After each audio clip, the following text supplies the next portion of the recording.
রান্নাঘরে একখান জিনিস দেখাই, দেখেন। দেখা যাইতেছে একটা পাখি। এই পাখিটা আমার জানালার পাশে প্রতিদিন আসি বসে থাকে। জানি না কেন আসে সে। এই পাখিগুলোর জীবনটা অনেক সুন্দর, তাই না বলেন তো? এরা আকাশে মুক্ত হাওয়াতে ঘুরে বেড়ায়। এদের কোনো চিন্তা নাই, ডান্তা নাই, ওরা যেখানেই খানা পায় সেখানেই খায়। কি সুন্দর দেখছেন পাখিটা? প্রতিদিন আমার জানালার পাশে আসি বসে থাকে। ওরা কোনো বন্দি জীবন না, ওরা হচ্ছে মুক্ত হাওয়াতে ঘুরে বেড়ায়। আর আমরা মাইয়েরা জেলখানার ভিতরে বন্দি, চাইলেও উঠতে পারি না।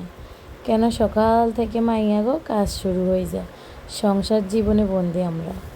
আমরা সংসারের কাজ করতে করতে কখন ভুলেই যাই যে আমরা একটা মানুষ।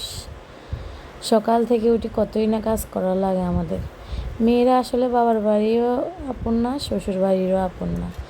মেয়েরা আসলে কোথাও জায়গা যাওয়াও নাই। তাদের জীবনটা হচ্ছে বিয়ের পরে বন্দিখানার মতো।